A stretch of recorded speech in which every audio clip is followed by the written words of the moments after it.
کوشش کرنی پڑی، اسٹرگل کرنی پڑی، جن کے پیچھے میں بھاگتا رہا، جن کو میں اکٹھا کرتا رہا، وہ رزق، وہ چیزیں، وہ سب کچھ تو اللہ تعالیٰ مجھے ویسے بھی عطا کر دیتا، یعنی کوشش ضرور ہوتی میری، لیکن ان سب کوششوں میں کہیں میں اپنے آپ کو بھول گیا۔ میں یہ بھول گیا کہ میں نے قبر میں جانا ہے، میں یہ بھول گیا کہ میں نے آخر اس عمر میں جانا ہے جہاں پہ میرے جسم میں جان نہیں رہے گی اور میں نماز پڑھ نہیں سکوں گا، میرے جسم میں جان نہیں رہے گی، میں سجدہ طریقے سے نہیں کر سکوں گا، میرے جسم میں، میرے گھٹنوں میں، میری مطلب باڈی میں اتنی سکت نہیں ہوگی کہ میں اللہ کی عبادات جو ہے وہ صحیح طریقے سے ادا کر سکوں۔ کاش میں نے جوانی میں کی ہوتی، کاش میں جوانی میں اس طرح نہ اپنے رب کو بھول پاتا، کاش میں جوانی میں یہ سمجھ پاتا کہ اصل کامیابی، اصل فلاح کیا ہے۔ آپ سمجھتے رہے، جب آپ چھوٹے تھے تو ہم سمجھتے رہے کہ ہم بہت اہم ہیں، میں بیٹا ہوں، میں اپنے والدین کے لیے بہت اہم ہوں، میں بیٹی ہوں، میں اپنے والدین کے لیے بہت اہم ہوں۔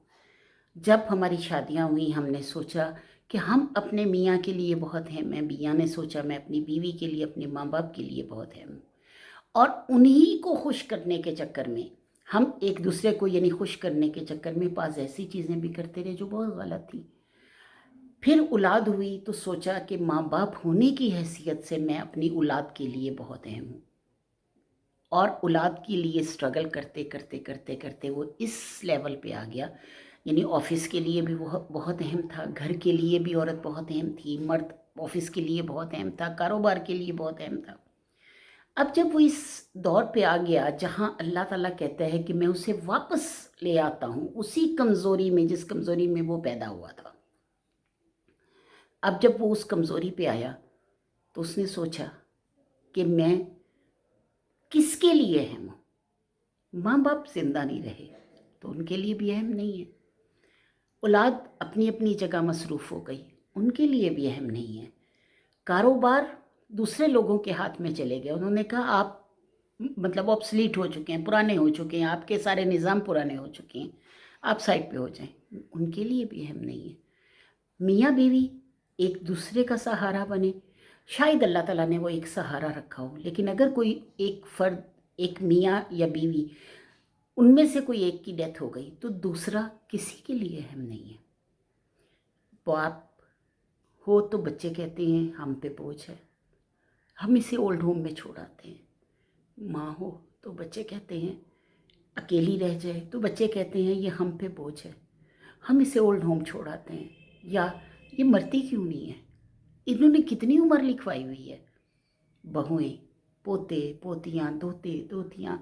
سب تنگ آ جاتے ہیں، بیٹے، داماد سب تنگ آ جاتے ہیں، تو پھر ہم کس کے لیے اہم رہتے ہیں؟ لیکن ان سب چیزوں میں اگر ہم تھوڑی دیر کے لیے ان سارے پروسیسز کو دیکھیں تو آپ اپنے رب کے لیے کتنے اہم تھے۔ اس نے آپ کا بچپن، آپ کی جوانی، آپ کے بڑھاپے کی ہر ایج میں آپ کا ساتھ دیا، کبھی آپ کا ساتھ نہیں چھوڑا، کبھی نہیں چھوڑا۔ بچپن میں بھی آپ کو وہ ساری نعمتیں عطا کی، جوانی میں بھی کی۔ جب آپ نے بچپن اور جوانی برباد کر دی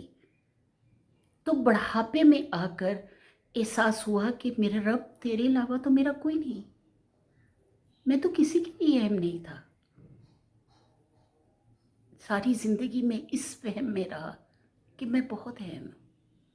لیکن وہ صرف میرا وہم تھا، صرف میرا وہم تھا۔ میں کسی کے لیے اہم نہیں تھا، نہ کل، نہ آج، نہ آگے ہوں گا۔ خدا را آج وقت آپ کے ہاتھ میں ہے، اپنے آپ کو دیکھیں، پہچانیں کہ آپ کس کے لیے اہم ہیں۔ آپ اپنے رب کے لیے بہت اہم ہیں،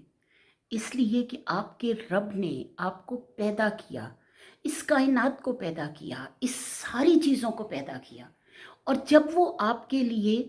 بہت زیادہ نعمتیں عطا کرتا ہے، دنیا کی، آخرت کی، ہر چیز عطا کرتا ہے آپ کو، پیدا ہونے سے لے کر مرنے تک ایک لمحہ ایسا نہیں ہے کہ آپ اس کی رضا کے بغیر وہ لمحے میں کوئی نعمت حاصل کر سکیں. صرف آکسیجن لے لیں، صرف آنکھ کا دیکھنا لے لیں، اپنے عضو لے لیں، اپنی زندگی لے لیں. آپ کی ایک ایک لمحہ آپ کے رب کا محتاج ہے، اور آپ کو اللہ تعالیٰ ہر اس لمحے میں جو نعمتیں عطا کر رہا ہوتا ہے وہ اس لیے عطا کر رہا ہوتا ہے کہ آپ اس کے لیے اہم ہیں. میرے بھائیوں، میری بہنوں، اس وہم سے نکلیں کہ آپ کسی بھی دنیا دار کے لیے، دنیا کے رشتے کے لیے اہم ہیں. اپنے رب کی طرف آئیں، کیونکہ رب آپ کو بہت پسند کرتا ہے، آپ سے محبت کرتا ہے، آپ سے پیار کرتا ہے، ہر لمحے آپ کا خیال رکھتا ہے، ہر